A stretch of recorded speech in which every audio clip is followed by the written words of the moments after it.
Hey guys, welcome back to invest mindset. दोस्तों, आज हम क्रिस्टोफर मेयर की बुक 100 बैगर्स के कुछ इंपॉर्टेंट लेसन सीखेंगे। लेकिन सबसे पहले हम ये समझते कि ये 100 और बैगर होते क्या है। तो पीटर लिंच, जो एक सक्सेसफुल म्यूचुअल फंड मैनेजर रह चुके हैं, उन्होंने पहली बार ये वर्ड बैगर को इंट्रोड्यूस किया था। क्योंकि एक तरफ पूरी दुनिया के एनालिस्ट ये ढूंढने की कोशिश करते हैं कि कौन सा स्टॉक उनको अगले कुछ महीनों में 10-20% का प्रॉफिट दे सकता है, जिससे आपको आपके इन्वेस्टमेंट पे, जैसे 1 लाख रुपए के इन्वेस्टमेंट पे 10-20 हज़ार का प्रॉफिट मिल सकता है। लेकिन पीटर लिंच इन्वेस्टमेंट इंडस्ट्री में एक कंप्लीट रेवोल्यूशन लेके आए थे, क्योंकि वो ऐसे स्टॉक्स ढूंढते थे जो उन्हें 10-20% नहीं बल्कि 10-20 गुना प्रॉफिट दे सकते हैं। मतलब अगर आप 1 लाख रुपए इन्वेस्ट करते हो तो एक 20 बैगर से आपका 1 लाख रुपए 20 लाख में ग्रो हो सकता है। लेकिन यहाँ पे ये बुक 100 बैगर्स के ऊपर है, मतलब ऐसे स्टॉक्स जिससे आपको 100 गुना प्रॉफिट मिल सकता है।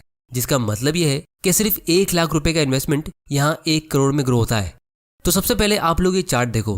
कोई भी स्टॉक 100 बैगर कितने टाइम में बन रहा है वो सबसे इंपॉर्टेंट होता है। जो स्टॉक 35 साल में 100 गुना होता है तो वो 14% के रेट से कंपाउंड होता है, और जो स्टॉक 25 साल में 100 बैगर बनता है तो वो 20% का ग्रोथ रेट होता है। और अगर कोई स्टॉक 15 साल में 100 बैगर बनता है तो वो 36% का रेट होता है। और अगर कोई स्टॉक सिर्फ 10 साल में ही 100 बैगर बनता है तो वो 48% का रिटर्न होता है। और दोस्तों, स्टॉक मार्केट में आपको ऐसी कंपनीज भी मिल सकती है। जैसे मैं आप लोगों को 2 रियल स्टॉक का एग्जांपल देता हूं जो पास्ट में 100 बैगर्स बने हैं। और दोस्तों, ये एक स्टॉक रिकमेंडेशन नहीं है, ये वीडियो सिर्फ एजुकेशनल पर्पस के लिए है, क्योंकि ये दोनों स्टॉक्स ऐसे हैं जिसके बारे में आप पहले ही जानते होंगे। ये कोई हिडन कंपनीज नहीं है। और दोस्तों, स्टॉक्स को एनालाइज करने के लिए मैं यहाँ पे टिकर टेप यूज कर रहा हूँ, जहाँ से हमारा स्टॉक एनालिसिस काफी ईजी हो जाता है। इसकी लिंक आपको नीचे डिस्क्रिप्शन में मिल जाएगी, आप वहां जाके इसे चेक कर सकते हो। और दोस्तों, बहुत लोग मुझे ये भी पूछते हैं कि मैं कौन से ब्रोकर के थ्रू स्टॉक्स में इन्वेस्ट करता हूं। तो मेरा अकाउंट एंजल ब्रोकिंग और अपस्टॉक्स के साथ है। उनके साथ फ्री में डीमैट अकाउंट ओपन करने की लिंक भी आपको नीचे डिस्क्रिप्शन में मिल जाएगी। तो सबसे पहली ये कंपनी है जिसका नाम है रिलैक्सो फुटवेयर्स। इसका शेयर प्राइस 10 साल पहले यानी 2011 में 12 रुपए के आसपास था, और अभी इसका शेयर प्राइस 1200 रुपीज के ऊपर है। तो 10 साल में ही ये एक 100 बैगर बन गई, मतलब इसका स्टॉक प्राइस 10,000% ऊपर गया है। तो जिन्होंने इसमें 10 साल पहले सिर्फ 1 लाख रुपए इन्वेस्ट किया था तो उनके इन्वेस्टमेंट की वैल्यू अब 1 करोड़ के ऊपर होती है। और इतना ग्रो होने के बाद ये कंपनी अब इतनी स्ट्रांग हो गई है कि लॉकडाउन से भी इनको कुछ नुकसान नहीं हुआ। जैसा कि आप देख सकते हो, इनका प्रॉफिट हर साल इंक्रीज होता आ रहा है। पिछले 5 साल में इनका प्रॉफिट कंटिन्यूसली बढ़ रहा है। तो ये एक फास्ट 100 बैगर का एग्जाम्पल है। इस कंपनी को हम आगे इस वीडियो में थोड़ा डिटेल में एनालाइज करेंगे। फिर दूसरी तरफ मैं आपको एक दूसरा स्लो 100 बैगर का एग्जाम्पल देता हूँ। इस कंपनी का नाम है मैरिको इंडस्ट्रीज, जिसका पैराशूट ऑयल काफी फेमस है। 20 साल पहले इसका स्टॉक प्राइस 3 से 4 रुपए के आसपास था, और अभी इसका स्टॉक प्राइस 500 रुपए के ऊपर है। और सबसे इंटरेस्टिंग चीज ये है कि जो इंडस्ट्री में ये कंपनी ऑपरेट करती है और जो प्रोडक्ट सेल करती है, तो इसको टेक्नोलॉजी के आने से कुछ भी नुकसान नहीं हो सकता। तो ये भी पिछले 20 सालों में एक 100 बैगर बनाए। तो इससे आप लोगों को एक हिंट मिल गया होगा कि स्टॉक मार्केट में 100 बैगर्स बहुत सारे हैं। बस आपको इस चीज का ध्यान देना है कि आपका स्टॉक कितने टाइम में 100 बैगर बन रहा है। क्योंकि अगर हम ये माने कि महंगाई 10% के रेट से फ्यूचर में इंक्रीज होगी, अब एक्चुअली में इंडिया में महंगाई पिछले 50 सालों से 7 से 8% के रेट से बढ़ती आ रही है। लेकिन अगर हम मार्जिन ऑफ सेफ्टी के लिए 10% मान लेते हैं तो उस हिसाब से जो स्टॉक 50 साल में 100 गुना ग्रो होता है तो वो स्टॉक 10% के रेट से इंक्रीज होता है, मतलब उसी रेट से जितने रेट से इन्फ्लेशन इंक्रीज हुआ। जैसे 1974 में 1 तोला सोने का भाव 500 रुपए का होता था, मतलब गोल्ड में इन्वेस्ट करने वालों का पैसा ऑलमोस्ट 50 साल में 100 बैगर बना है। लेकिन दोस्तों, हम स्टॉक्स में इन्वेस्ट इसीलिए करते हैं क्योंकि हमें वेल्थ क्रिएट करना है। तो हम एटलीस्ट ये चाहेंगे कि हम कोई ऐसे स्टॉक्स में इन्वेस्ट करें जो एटलीस्ट 20 से 25 साल में 100 गुना इंक्रीज हो जाए, और अगर कोई स्टॉक उससे जल्दी इंक्रीज हो जाए तो बहुत ही बढ़िया।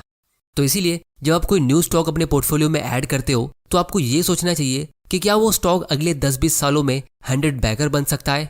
अगर इसका आंसर नो है तो आपको उसे छोड़ देना चाहिए।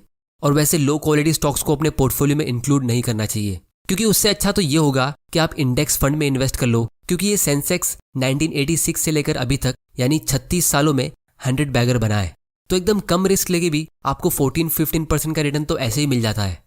तो अब मैं आप लोगों के साथ इस बुक के 3 इंपॉर्टेंट लेसन शेयर करता हूँ, क्योंकि इस बुक को लिखने के लिए ऑथर ने 1962 से लेकर 2014 तक के सारे 100 बैगर्स को स्टडी किया था, और उनमें कुछ कॉमन चीजें नोटिस की थी जो उन्होंने हमारे साथ शेयर की है, जो आज मैं आप लोगों को इस वीडियो में बताने वाला हूँ। तो सबसे पहला लेसन ये है कि आपको ऐसी कंपनी को ढूंढना है जिसके मैनेजमेंट के पास 3 चीजें हो। सबसे पहली तो ये कि स्किन इन द गेम, मतलब जिनके पास एक्सपर्टीज हो उस एरिया में बिजनेस करने की। फिर उनकी मेजॉरिटी नेटवर्थ उसी कंपनी में इन्वेस्टेड होनी चाहिए, क्योंकि ज़्यादातर 100 बैगर्स स्मॉल कैप और मिड कैप स्टॉक्स होते हैं, मतलब छोटी कंपनीज जिनमें फ्रॉड्स इजीली हो सकते हैं। और दोस्तों यहाँ पे हम लॉन्ग टर्म इन्वेस्टिंग की बात कर रहे हैं, तो फ्यूचर में कंपनी को सर्वाइव भी करना चाहिए। अगर वो कंपनी का मैनेजमेंट उस कंपनी में जेन्युइनली फोकस कर रहा है और उसे ग्रो करना चाहता है और वो कॉन्फिडेंट है कि ये कंपनी फ्यूचर में अच्छी रेट से ग्रो होगी, तो वो अपनी वेल्थ कहीं और इन्वेस्ट करेंगे क्यों। और फिर उस मैनेजमेंट का इंसेंटिव भी शेयर होल्डर्स के साथ अलाइन रहना चाहिए। मतलब ऐसा नहीं होना चाहिए कि कंपनी का मैनेजमेंट कॉम्पिटिटर्स के मुकाबले बहुत ज़्यादा सैलरी ले रहा है और कंपनी के एक्सपेंस पे लग्जरियस लाइफ जी रहा है और कंपनी के शेयर होल्डर्स के बारे में ज़रा भी नहीं सोच रहा है। जैसे अगर मैं आप लोगों को एक सिंपल एग्जांपल दूं, तो इलॉन मस्क की सारी वेल्थ टेस्ला में इन्वेस्टेड है। और क्या आप गैस कर सकते हो कि Elon Musk as a CEO of Tesla Motors कितनी सैलरी लेते होंगे? दोस्तों उनकी सैलरी है 0। उनका पूरा कॉम्पेंसेशन कंपनी के बोर्ड ऑफ डायरेक्टर्स ने टेस्ला के शेयर प्राइस के साथ अटैच कर दिया है। अब अगर ये चीज़ कोई छोटी मोटी कंपनी के CEO के साथ होती तो हो सकता है कि वो CEO शायद कोई इलीगल तरीके से शेयर प्राइस को मैनिपुलेट कर ले, क्योंकि छोटी मोटी कंपनीज का शेयर प्राइस इजीली मैनिपुलेट हो सकता है, लेकिन इतनी बड़ी कंपनी का शेयर प्राइस इतनी आसानी से मैनिपुलेट होगा नहीं, क्योंकि पूरी दुनिया के एनालिस्ट इसको अच्छे से ट्रैक कर रहे हैं। और इलॉन मस्क खुद एक जेन्युइन पर्सन है, तो इसीलिए वो हमेशा अपनी कंपनी की एक्चुअल ग्रोथ पे फोकस्ड रहते हैं, जिससे उनकी कंपनी का शेयर प्राइस बढ़ता रहता है। क्योंकि अगर वो कोई फ्रॉड करेंगे तो सबसे ज़्यादा नुकसान किसका होगा? उनका खुद का ही होगा। या फिर दूसरे एग्जाम्पल के लिए, वॉरेन बफे की सारी वेल्थ बर्कशायर हैथवे में इन्वेस्टेड है और वो काफ़ी सदियों से सिर्फ $1 लाख पर ईयर की सैलरी लेते आ रहे हैं। उन्होंने कभी अपनी सैलरी को इंक्रीज किया ही नहीं है, क्योंकि उन्होंने अपना लाइफस्टाइल अपग्रेड नहीं किया है और वो अपने काम को एंजॉय करते हैं। तो ये लोग अपनी कंपनी में कोई भी ऐसे शॉर्ट टर्म फैसले नहीं लेंगे जिससे इनकी कंपनी को बहुत ज़्यादा नुकसान हो सकता है। ये लोग हमेशा कंपनी के लॉन्ग टर्म ग्रोथ के लिए फोकस्ड रहते हैं, जो हम छोटे इन्वेस्टर्स के लिए एकदम परफेक्ट होता है। जैसे अगर मैं इंडियन कंपनीज की बात करूँ, तो यही मैरिको इंडस्ट्रीज का प्रोमोटर होल्डिंग 59% है और ये काफ़ी सालों से 59% ही है। या फिर रिलैक्सो फुटवेयर का प्रोमोटर होल्डिंग 70% पे है और ये भी काफ़ी सालों से सेम रहा है। तो ये जो कंपनी के प्रोमोटर्स है, इनकी पूरी वेल्थ इनकी सिर्फ एक कंपनी में इन्वेस्टेड है। या फिर आप ये भी कह सकते हो कि इनके प्रोमोटर्स का पोर्टफोलियो कुछ इस तरह होगा, बिल्कुल कॉन्सेंट्रेटेड उनकी कंपनी में। फिर दूसरा और सबसे इंपॉर्टेंट लेसन ये है कि आपको ऐसी कंपनीज ढूंढना है जिनके पास ग्रोथ के लिए बहुत अच्छा स्कोप हो। अब दोस्तों इसका मतलब ये नहीं है कि आपको कोई हिडन स्टॉक को ढूंढना होगा या ऐसी कंपनी जिसके फाउंडर्स अभी भी गैराज से ऑपरेट कर रहे हो। हाई ग्रोइंग कंपनी का सबसे सिंपल डेफिनेशन ये होता है कि कंपनी के पास री इन्वेस्टमेंट अपॉर्चुनिटी होनी चाहिए, मतलब वो अपने प्रॉफिट्स को वापस बिजनेस में इन्वेस्ट कर पाए और कंपाउंडिंग के पावर से फ्यूचर में और बड़े प्रॉफिट्स कमा पाए, ऐसा होते रहना चाहिए। अब इसका भी मैं आप लोगों को एक सिंपल एग्जांपल देता हूँ। वॉरेन बफे की कंपनी बर्कशायर हैथवे अभी तक 18,000 बैगर बन चुकी है, मतलब 18 लाख% इंक्रीज हो चुकी है। तो ये कंपनी की इस अमेजिंग ग्रोथ का सीक्रेट ये है कि वॉरेन बफे को जब भी एक्स्ट्रा कैश मिलता है तो वो उसे कोई हाई ग्रोथ बिजनेस में री इन्वेस्ट करते हैं। फिर जब उनके इन्वेस्टमेंट से उनको डिविडेंड्स मिलता है और उनकी बहुत सारी इंश्योरेंस कंपनी से लोगों के इंश्योरेंस प्रीमियम मिलते हैं, तो वॉरेन बफे उन सब कैश को जमा करते हैं और फिर उसे और अच्छी कंपनीज में इन्वेस्ट करते हैं। तो उनके पास ये री इन्वेस्टमेंट अपॉर्चुनिटी हमेशा होगी, जिसकी वजह से वॉरेन बफे की कंपनी कंपाउंडिंग के पावर से कंटिन्यूसली ग्रो होती आ रही है। वरना ज़्यादातर बड़ी कंपनीज के पास ग्रोथ का स्कोप होता नहीं है, तो वो अननेसेसरी डाइवर्सिफिकेशन में लग जाती है और ऐसे सेक्टर्स में एंटर कर लेती है जिनके बारे में उनके पास एक्सपर्टीज होता नहीं है। जैसे अनिल अंबानी ने आज से 10 साल पहले इतने सारे सेक्टर्स में इन्वेस्ट किया था कि वो उनको सही तरीके से मैनेज कर ही नहीं पाए थे। तो ये स्किन इन द गेम वाला पॉइंट लोग ज़्यादातर मिस कर देते हैं, क्योंकि कंपनीज खरीदना आसान होता है लेकिन उन्हें अच्छी तरह से मैनेज करना बहुत ही मुश्किल होता है। तो ऐसी सिचुएशन में समझदार CEOs अपने खुद के बिजनेस पे फोकस्ड रहते हैं और डिविडेंड पे करना शुरू करते हैं। अब ये एक अच्छी भी बात होती है और बुरी भी बात होती है। अच्छी बात ये कि आपको रेगुलर इनकम मिलना शुरू होता है, लेकिन बुरी बात ये कि ज़्यादा हाई डिविडेंड्स पे करने वाले स्टॉक्स ज़्यादा स्पीड में ग्रो नहीं हो सकते। तो अच्छी कंपनीज हमेशा एक बैलेंस बनाती है, वो अपने हर साल की इनकम का एक हिस्सा री इन्वेस्ट करती है और बाकी का हिस्सा डिविडेंड्स के थ्रू पे करती है। तो अच्छी कंपनीज में आपको हमेशा एक stable dividend pay out ratio दिखेगा। जैसे ये कंपनी का डिविडेंड पे आउट रेशियो 30% के आसपास का है। अब दोस्तों अब हम इस बुक के सबसे इंपॉर्टेंट लेसन की तरफ आते हैं, वो ये कि तीसरी कॉमन चीज सारे 100 बैगर स्टॉक्स में ये होती है कि उनके सेल्स और अर्निंग्स ग्रोथ के साथ, यानी इंट्रिंसिक ग्रोथ के साथ, उनका पी रेशियो भी ग्रो होता रहना चाहिए। जिसका मतलब ये है कि आपको हाई ग्रोथ स्टॉक्स को एकदम अच्छे वैल्यूएशन पे, जैसे एकदम कम पी रेशियो पे खरीदना होगा। तो जब मार्केट उस कंपनी की क्वालिटी को रिकॉग्नाइज करेगा तो ज़्यादा लोग उसमें इन्वेस्ट करेंगे, जिससे आपको डबल प्रॉफिट मिलेगा। क्योंकि मल्टी बैगर रिटर्न्स कमाने के लिए दो ग्रोथ के इंजन्स आपके लिए एक साथ काम करने चाहिए, आपके खिलाफ नहीं। अब दोस्तों अगर आपको ये चीज़ नहीं समझ आई तो इसका भी मैं आप लोगों को एक सिंपल एग्जांपल देता हूँ। जैसे मान लो कोई कंपनी की अर्निंग्स 10 साल में 5 गुना इंक्रीज होती है और उसका पी रेशियो फिलहाल 20 का है। अब जिनको ये पी रेशियो क्या होता है वो नहीं पता, तो इसका सिंपल एक्सप्लेनेशन ये है कि फिलहाल लोग उस कंपनी की 1 रुपए के प्रॉफिट के बदले कितने रुपए एडवांस में पे करने के लिए रेडी है। ये एक वैल्यूएशन रेशियो है जिससे हमें ये पता चलता है कि वो कंपनी कितनी महंगी या सस्ती बिक रही है। इसके ऊपर मैंने एक डिटेल्ड वीडियो ऑलरेडी बनाया है, इसकी लिंक आपको नीचे डिस्क्रिप्शन में मिल जाएगी। तो अगर कोई कंपनी का पी रेशियो फिलहाल 20 का है जो 10 साल बाद भी सेम रहता है और उस कंपनी का प्रॉफिट यानी अर्निंग्स 5 टाइम्स ग्रो होता है, तो ऐसी कंपनी का शेयर प्राइस वही पीरियड में 5 गुना इंक्रीज होगा। लेकिन अगर वो कंपनी का पी रेशियो डबल होता है, मतलब 20 के पी से 40 का होता है और उसकी अर्निंग्स सेम 5 टाइम्स ग्रो होती है, तो वो कंपनी का शेयर प्राइस 5 गुना ग्रो होने के बदले 10 टाइम्स ग्रो होगा। और अगर उस कंपनी का पी रेशियो 40 की जगह 80 का होता है तो उसका शेयर प्राइस 10 गुना नहीं बल्कि 20 गुना ऊपर जाएगा।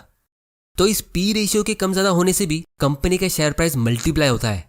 अब इसका भी मैं आप लोगों को एक लाइव एग्जांपल दिखाता हूँ। अगर हम रिलैक्सो फुटवेयर के वैल्यूएशन को एनालाइज करेंगे तो आप देख सकते हो 8-10 साल पहले इनकी अर्निंग्स 1 से 1.5 रुपए की होती थी और अभी इनका प्रॉफिट 11 रुपए के आसपास है। तो ये 10 साल में सिर्फ 10 गुना इंक्रीज हुआ है। और इनका कैश फ्लो, मतलब कंपनी एक्चुअली में कितना कैश अपने बैंक में लाती है, तो वो पहले 23 करोड़ का था और अभी ये 389 करोड़ का है। तो ये भी सिर्फ 16 गुना इंक्रीज हुआ है। तो फिर इस कंपनी का शेयर प्राइस इसी पीरियड में 100 गुना इंक्रीज कैसे हो गया? तो इसके आंसर को जानने के लिए हमें एक बेसिक सा कैलकुलेशन करना होगा। 2012 में इस कंपनी का शेयर प्राइस 15 से 20 रुपए के आसपास था और इनकी अर्निंग्स 1.66 रुपीज की थी। तो इस हिसाब से उस टाइम पे ये कंपनी का प्राइस टू अर्निंग्स रेशियो सिर्फ 10 का होता था और अभी इसका शेयर प्राइस 1200 के ऊपर है और इनकी अर्निंग्स 12 रुपीज की है। तो इनका पी रेशियो अब 100 का हो गया है, जैसा हम यहाँ पे सामने ही देख सकते हैं। तो बेसिकली ये कंपनी की अर्निंग्स 10 टाइम्स ग्रो हुई और इनका पी रेशियो भी 10 टाइम्स ग्रो हुआ। तो 10 इंटू 10, इस तरह ये एक 100 बैगर बना। तो अगर आप कोई ऐसी कंपनी में आज इन्वेस्ट करते हो और काफ़ी श्योर हो कि ये आने वाले 10 साल में अपनी अर्निंग्स को सेम 10 टाइम्स ग्रो करेगी, तो आप अगले 10 साल में इससे 100 बैगर रिटर्न एक्सपेक्ट नहीं कर सकते। क्योंकि अगर कोई कंपनी को आप एकदम एक्सपेंसिव वैल्यूएशन पे खरीदते हो और उसका पी रेशियो कम होता है, जैसे मान लो आप एक कंपनी में इन्वेस्ट करते हो जिसका पी रेशियो फिलहाल 200 का है और वो 200 से 100 का होता है और उसकी अर्निंग्स 5 साल में डबल होती है, तो वो कंपनी की अर्निंग्स को ग्रो होने के बाद भी उसका स्टॉक प्राइस फ्लैट रह सकता है और आपका रिटर्न 0% रहेगा। क्योंकि ये दूसरा इंजन यानी पी रेशियो आपके खिलाफ काम कर रहा है। तो बेसिकली ये दूसरा इंजन आपके खिलाफ काम नहीं करना चाहिए। जैसे IRCTC का पी रेशियो फिलहाल 360 का है, तो आपको बहुत ज़्यादा श्योर होना पड़ेगा कि ये कंपनी आने वाले सालों में भी इतनी पॉपुलर रहेगी और इतने महंगे वैल्यूएशन पे सेल होगी। अगर ऐसा नहीं होता है और आप इसमें शॉर्ट टर्म के लिए इन्वेस्ट करते हो तो आपका लॉस भी हो सकता है, क्योंकि इसका वैल्यूएशन पहले ही बहुत ज़्यादा स्ट्रेच हो चुका है। तो इसीलिए अगर आपको स्टॉक मार्केट से 100 बैगर रिटर्न्स कमाने हैं तो ये काम थोड़ा डिफिकल्ट हो सकता है, क्योंकि जो कंपनी अच्छे रेट से ग्रो हो सकती है तो वो ज़्यादातर आपको एक्सपेंसिव वैल्यूएशन पे ही मिलेगी। तो इसका सिंपल सोल्यूशन ये है कि आपको कोई अनपॉपुलर स्टॉक्स पर नजर डालनी होगी। लेकिन प्रॉब्लम ये हो जाएगी कि अनपॉपुलर स्टॉक में बड़ा अमाउंट इन्वेस्ट करने के लिए आपको उतना कॉन्फिडेंस मिलेगा नहीं, क्योंकि अगर आपको कोई ये बोल दे कि ये XYZ स्टॉक अगला गूगल बन सकता है और आप उसमें एक अच्छा अमाउंट इन्वेस्ट भी कर दोगे, तो आप हमेशा टेंशन में रहोगे और छोटे मोटे फ्लक्चुएशन से आपको प्रॉब्लम होगी। तो इसीलिए ऑथर की एक बहुत ही पावरफुल लाइन में यहाँ पे प्रेजेंट करना चाहूंगा, वो ये कि to make big money in stocks, यानी अपने कैपिटल को कम टाइम में 100 गुना ग्रो करने के लिए you must have the vision to see, courage to buy and patience to hold, and patience is the rarest of the 3। Vision to see इसीलिए क्योंकि आपको उस कंपनी को एकदम लो वैल्यूएशन पे लेना होगा जब आपसे कोई अग्री नहीं कर रहा है कि वो कंपनी ग्रो होगी। अगर लोग अग्री करेंगे तो वो कंपनी ऑलरेडी एक्सपेंसिव वैल्यूएशन पे सेल हो रही होगी। और फिर करेज टू बाय, क्योंकि आपको एक अच्छा अमाउंट भी इन्वेस्ट करना होगा, वरना छोटा अमाउंट इन्वेस्ट करने से भी आपको रिग्रेट होगा कि काश थोड़ा ज्यादा इन्वेस्ट किया होता। तो इसीलिए एक चीज मैं हमेशा कहता हूं कि जब आप स्टॉक मार्केट में न्यू होते हो तो आपको सबसे पहले अपने पेशेंस पे फोकस करना होगा।